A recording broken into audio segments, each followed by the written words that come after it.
P. Ramlee adalah satu tokoh yang sangat besar di Malaysia. Satu insan seni yang dikatakan tak akan ada penggantinya. Tapi sejauh manakah kita mengenali P. Ramlee? Ini adalah fakta-fakta yang mungkin anda tak tahu mengenai P. Ramlee. Assalamualaikum. Selamat datang ke Bob Perspective.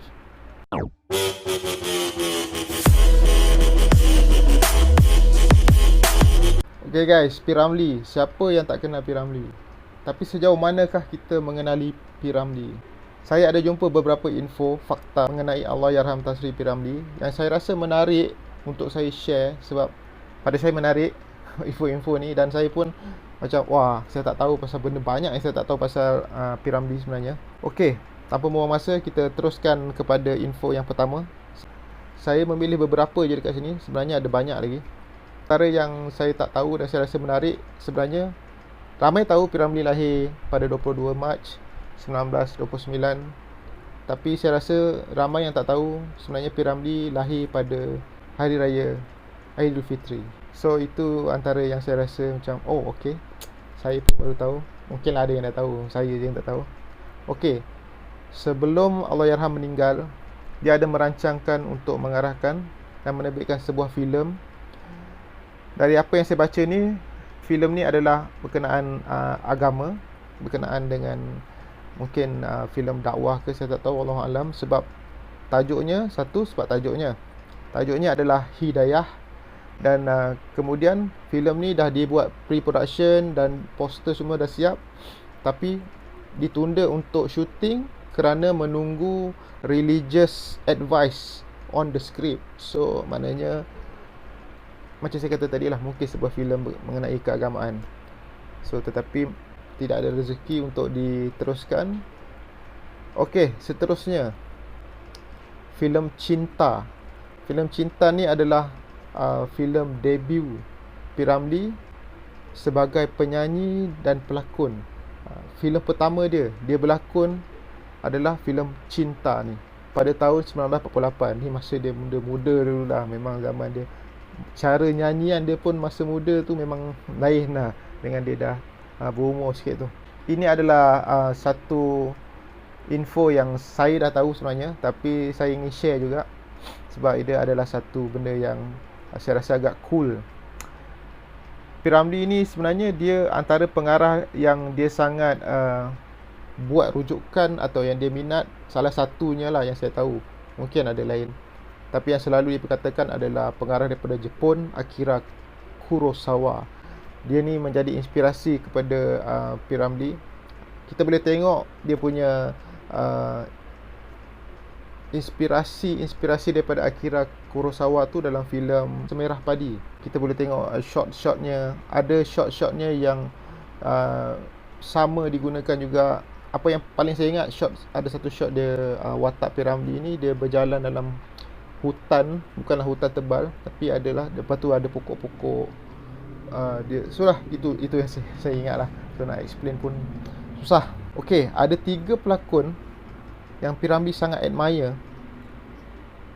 2 daripadanya adalah daripada Hollywood, Stewart Granger dan Marlon Brando. Tapi yang satu lagi ni mesti ramai tak tahu. Dia sangat mengidolakan pelakon daripada kita adalah pelakon komedi, tapi dia banyak memberi lakonan yang sangat baik sebenarnya dalam filem-filem lain, filem-filem serius. Beliau yang saya masukkan adalah Ahmad Nazfu. Macam saya cakap lah, memang Ahmad Nazfu ni kita teringat lubang hidungmu tetap menjadi pujaan hatiku. Kita akan ingat benda-benda gitu dia. Tapi sebenarnya dia adalah pelakon yang sangat bagus. Filem Masa-Masa Manis, atau dalam bahasa Inggerisnya Sweet Sour. Dekat sini dia dah translate. Dalam cerita Masa-Masa Manis ni, watak P. Ramlee dan isterinya adalah Cikgu Syahari dan isterinya Norkia sebagai penyanyi cabaret, kan. Nama-nama tu sebenarnya adalah nama-nama insan yang benar-benar wujud, dan mereka juga adalah suami isteri. Pasangan tu adalah kawan kepada Tan Sri P. Ramlee yang sebenarnya adalah Lieutenant Colonel Syahari Sulaiman dan Norkiah Ahmad. So diorang ni adalah pasangan dan kawan dia yang berada di Singapura. So kalau korang perasan, P. Ramlee mengarahkan filem, mesti orang yang akan ingat semua dia akan berlakon di dalam filem arahan dia. Betul tak? Korang perasan tak ada satu filem yang P. Ramlee tak berlakon? Apakah filem yang saya masukkan? Filem yang saya masukkan adalah Panca Delima. Filem yang hero-nya adalah Jim Samsudin. So itu adalah satu-satu filemnya yang itu adalah satu-satunya filem yang P. Ramlee direct tapi tak berlakon. So yeah. Okay, sampai sekarang kita guna satu perkataan ni, pawagam atau panggung wayang, tapi kita kerap dan sampai sekarang lagi digunakan perkataan pawagam ni. Tapi korang tahu tak, pawagam ni macam mana boleh timbulnya perkataan pawagam tu? Siapa yang cipta? Sebenarnya P. Ramlee adalah orang yang bertanggungjawab menciptakan pawagam. Perkataan pawagam. Pawagam is a short for panggung wayang gambar. So dia ambil pawagam. Menarik kan? Okey, bercerita mengenai buah hati pengarang jantung Tan Sri P. Ramlee. Siapa lagi? Saloma, Seniwati Saloma. Nama Saloma tu bukanlah nama sebenar Seniwati Saloma, tetapi dia diberi selepas filem Salom yang dilakukan oleh Rita Hayworth, dan nama tu diberikan selepas dia berkahwin dengan Tan Sri P. Ramlee pada 1961. Mungkin Allahyarham Tan Sri P. Ramlee yang beri. Dekat sini dia tak ada tulis siapa yang bagi dia nama Saloma tu. Dan nama sebenar dia adalah Salma Ismail. Tapi nama Saloma tu memang unik dan sangat kena lah dengan Saloma tu sendiri kan. Dia memberi satu vibe yang saya rasa sangat epic lah, sangat legend. Sarjan Hassan adalah salah satu filem peperangan yang saya suka. Dan saya rasa dalam banyak-banyak penampilan P. Ramlee dalam filem, saya rasa Sarjan Hassan ni adalah penampilan paling macho P. Ramlee pada saya.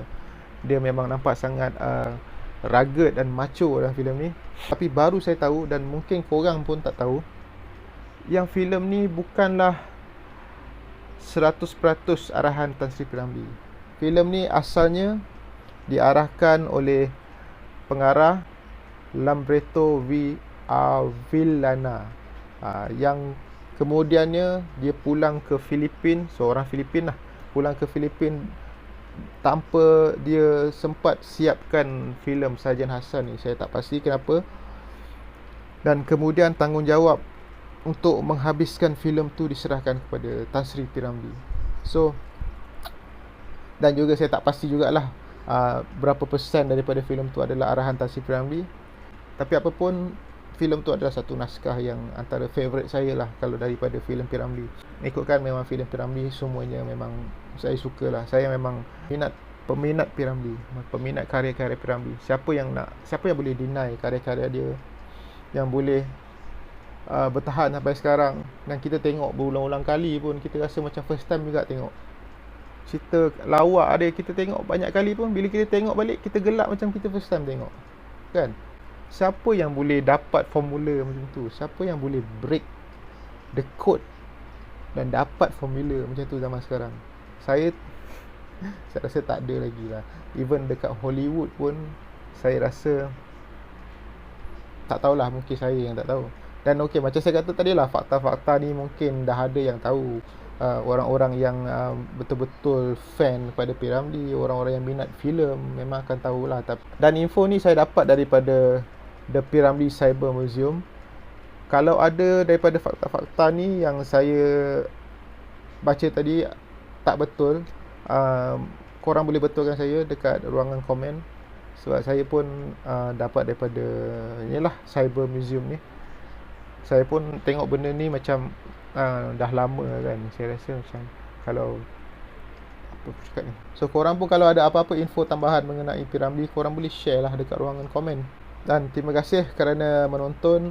Dan jangan lupa melakukan satu perkara yang sangat penting. iaitu subscribe Bob Perspective channel saya.